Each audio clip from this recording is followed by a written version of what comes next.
नमस्कार दोस्तों, सभी को सुप्रभात। मैं आशा करता हूँ कि सभी की पढ़ाई अच्छे से चल रही होगी। दोस्तों, आपका स्वागत है मेरे YouTube channel SS study point में। आज दोस्तों मैं किसी ने कमेंट किया था, किसी बच्चे ने, कि सर आप पवन द्वितिका से जुड़े हुए कुछ महत्वपूर्ण प्रश्न उत्तर तथा कुछ रेखांकित खंड की व्याख्या कर दीजिए। तो दोस्तों, मैं आज आप लोगों के लिए वो रेखांकित खंड की व्याख्या और उनसे जुड़े हुए कुछ प्रश्न उत्तर लेकर के आया हूँ। तो आइए शुरू करते हैं। पद्यांश 1 कि बैठी खिन्ना एक दिवस में, गेह में थी अकेली, आके आंसुदृग युगल में थे धरा को भिगोते, आई धीरे इस सदन में पुष्प संदग्ध को ले, प्रातः वाली सुपवन इसी काल वातायनों से, संतापों को विपुल बढ़ता देख के दुखिता हो, धीरे बोली सदुख उससे श्रीमती राधिकाओं, प्यारी प्रातः पवन इतना क्यों मुझे सताती है, क्या तू भी है कलुषित हुई काल की क्रूरता से। तो देखिए, इससे जुड़े 5 प्रश्न हैं और मैं इन 5 प्रश्नों का उत्तर आपके सामने रखूंगा। पहला है कि उपर्युक्त पद्यांश के शीर्षक और कवि का नाम लिखिए। दूसरा, रेखांकित अंश की व्याख्या कीजिए। तीसरा, घर में दुखी होकर एक दिन अकेले कौन बैठा था। चौथा है कि फूलों की सुगंध से युक्त होकर राधा के घर में किसने प्रवेश किया। पांचवा है कि राधा ने प्रातःकालीन वायु से दुखित होकर क्या कहा। तो प्रथम प्रश्न का उत्तर कि प्रस्तुत पद महाकवि अयोध्या सिंह उपाध्याय हरिऔध द्वारा रचित प्रिय प्रवास से हमारी पुस्तक काव्यांजलि में संकलित पवन द्वितिका शीर्षक काव्यांश से उद्धृत है। यानी जो इसके रचनाकार हैं अयोध्या सिंह उपाध्याय हरिऔध जी हैं, और यह जो हमारे इस अध्याय में इसका नाम है तो वह है पवन द्वितिका। अब आइए रेखांकित अंश की व्याख्या करते हैं। तो रेखांकित अंश दोस्तों यह है कि प्यारी प्रातः पवन इतना क्यों मुझे है सताती, क्या तू भी है कलुषित हुई काल की क्रूरता से। तो प्रातःकालीन जो सुखद वायु पुष्पों की सुगंध लेकर धीरे से खिड़कियों के रास्ते उस घर में प्रविष्ट हुई, जो राधा घर में बहुत दुखी होकर अकेली बैठी थी, वायु संयोग में सुखद लगती थी, अभी वही अब वियोग में दुख बढ़ाने वाली सिद्ध हुई। अतः उस वायु के कारण अपनी व्यथा को और बढ़ता देखकर राधा बहुत दुखित होकर उससे बोली कि हे प्यारी प्रभातकालीन वायु, तू मुझे इतना क्यों सता रही है, क्या तू भी मेरे भाग्य की कठोरता से प्रभावित होकर दूषित हो गई है।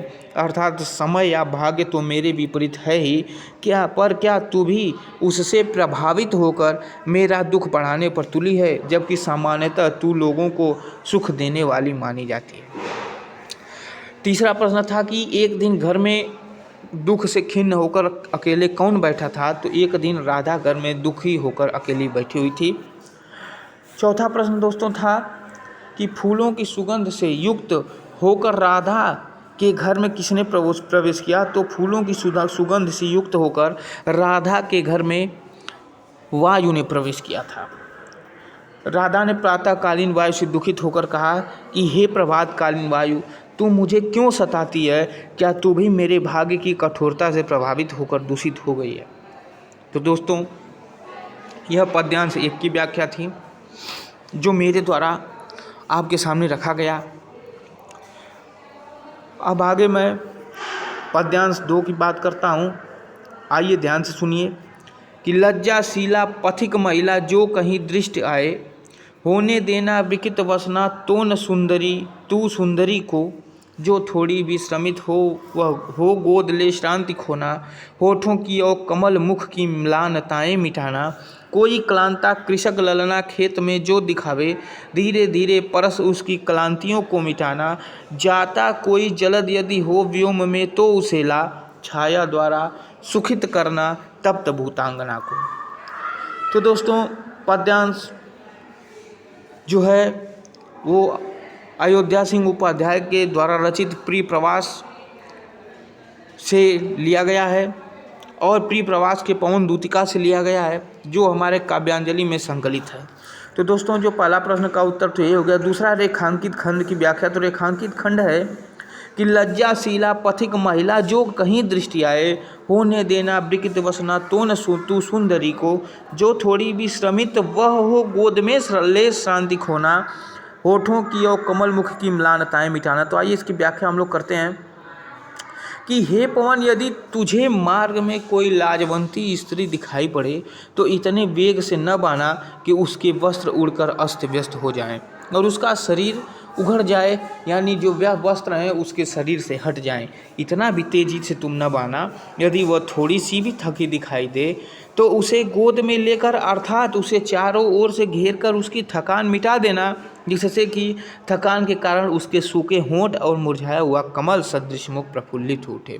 मतलब राधिका जी का नहीं है कि यदि कोई स्त्री दिखाई दे तो उसके वस्त्र को न हटाना, और अगर वह व्यसन में होगी तो उसके कष्ट को दूर करना, और तुम्हारे हवा को पा करके, तुम्हारे सुगंधित एवं शीतल वायु को पा करके उसके होठ जो सूख गए थे चलते चलते वह मुस्कुरा उठें, खिल उठें।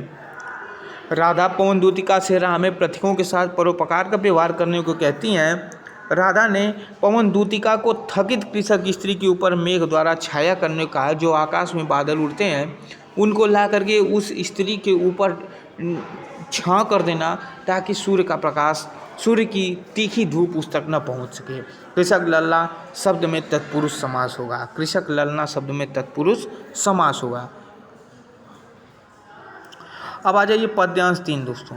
पद्यांश 3 में देखिए कि तू देखेगी जलद तन को जा वहीं तदगता होंगे लोने नयन उनकी ज्योति उत्कीर्णकारी, मुद्रा होगी वर बदन की मूर्ति सी सौम्यता की, सीधे सादे वचन उनके सिक्त होंगे सुधा से, नीले फूले कमल दलसी गात की श्यामता है, पीला प्यारा वसन कटी में पहनते हैं फबीला, छूटी काली अल के मुख की कांति को है बढ़ाती, सद वस्त्रों में नवल तन की फूटती सी प्रभा है।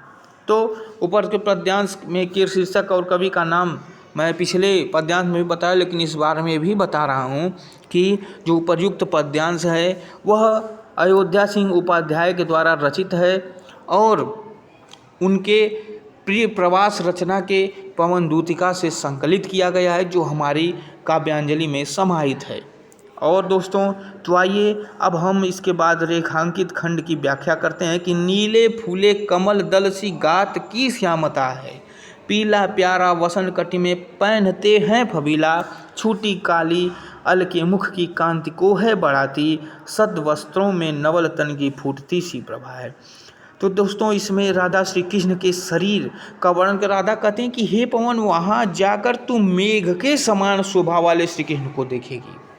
कहते हैं कि जब तू वहाँ पहुँचेगी तो महल में मेघ के समान शोभा वाले श्री कृष्ण को देखेगी। उनके शरीर की श्यामलता खिले हुए नील कमल के समान मोहक है। मेरे प्रियतम कृष्ण कटी में आकर्षक पीला वस्त्र धारण करते हैं। उनके मुख पर लटकी हुई काले बालों की लट उनकी शोभा को 4 चांद लगा रही होगी। उनके सुंदर वस्त्रों से उनके मनोहर शरीर की शोभा अत्यधिक बढ़ रही होगी। कहती हैं राधा जी वायु से कहती हैं कि हे पवन, जब तुम जाओगी और महलों में देखोगी तो वहाँ तुमको एक कमल के समान मनमोहक चेहरा दिखाई देगा, जो श्यामल है, और उस चेहरे ने पीला वस्त्र धारण किया हुआ है, उस शरीर ने पीला वस्त्र धारण किया हुआ है, और वही मेरे श्री कृष्ण हैं। उनकी पहचान राधा जी बताती हैं। प्रस्तुत पंक्तियों में राधा पवन दूतिका को श्री कृष्ण की पहचान बताती हैं। चौथा प्रश्न का उत्तर है कि श्री कृष्ण के सुंदर नेत्र प्रकाश बिखेरते हैं। 5वां है श्री कृष्ण कटी में पीला वस्त्र धारण करते हैं। कटी में पीला वस्त्र धारण करते हैं। आइए अब पद्यांश 4 देखते हैं। कोई प्यारा कुसुमे कुमला गेह में जो पड़ा हो, तो प्यारे के चरण पर ला डाल देना उसी को, यो देना है पवन बतला फूल सी एक बाला, म्लाना हो कमल पग को चूमना चाहती है। बहुत ही मार्मिक यह पद्यांश है। तो सबसे पहले उपर्युक्त पद्यांश के शीर्षक और जो कवि हैं उनके बारे में चर्चा की जाएगी। पद्यांश अयोध्या सिंह उपाध्याय जी के द्वारा रचित है। यह प्रिय प्रवास के पवन दूतिका से संकलित है, जो हमारे काव्यांजलि में समाहित है। अब आइए रेखांकित अंश की व्याख्या करते हैं। तो हे पवन, कृष्ण के घर पहुंचकर यदि कोई मुरझाया हुआ सुंदर फूल वहाँ पड़ा मिल जाए तो उसे प्रिय कृष्ण के चरणों में लाकर रख देना। इस प्रकार तू उन्हें बता देना कि इसी फूल की तरह विरह में मुरझाई हुई एक तरुणी राधा आपके कमल समान कोमल चरणों को चूमना चाहती हैं। यहाँ देखिए घरणों हो गया है, लेकिन यहाँ चरणों होना चाहिए। चूमना चाहती है, शायद उस मुरझाए फूल को देखकर उन्हें मेरी याद आ जाए। राधा उस हवा से कहती हैं कि यदि कोई मुरझाया हुआ फूल मिल जाए तुमको, तो तुम उस फूल को ला करके उनको चरणों में गिरा देना, ताकि उस फूल को देख करके उनको मेरी याद आ जाए कि राधा भी ठीक किसी कमल के समान उनके बिना मुरझाई हुई होगी। आइए दोस्तों, राधा पवन दूतिका से मुरझाए हुए पुष्प को श्री कृष्ण के चरणों में लाकर डाल देने के लिए कह रही हैं। मुरझाए हुए पुष्प की उपमा राधा से की गई है। श्री कृष्ण के कमल के समान कोमल चरणों को राधा जी चूमना चाहती हैं। और दोस्तों, यदि आपको यह मेरी वीडियो पसंद आई हो तो आप मेरे चैनल को सब्सक्राइब कीजिए, मेरी वीडियो को लाइक कीजिए। और यदि आपको इससे रिलेटेड, इससे संबंधित और कोई कमेंट करना है, मतलब कि कोई प्रश्न छूट रहा हो, कोई पद्यांश जो आपको समझ में ना आया हो, आप मेरे इस चैनल पर कमेंट कर सकते हैं। कमेंट बॉक्स में जा कर के कमेंट कीजिए। और दोस्तों, अपना नोटिफिकेशन ऑन कर दीजिए ताकि मेरी वीडियो समय से आपके पास पहुंचती रहे और आप उत्तर प्रदेश बोर्ड परीक्षा 2024 में हिंदी में ज़्यादा से ज़्यादा अंक को स्कोर कर सकें। मैं आशा करता हूँ मेरी यह वीडियो आपको बहुत पसंद आएगी। धन्यवाद दोस्तों।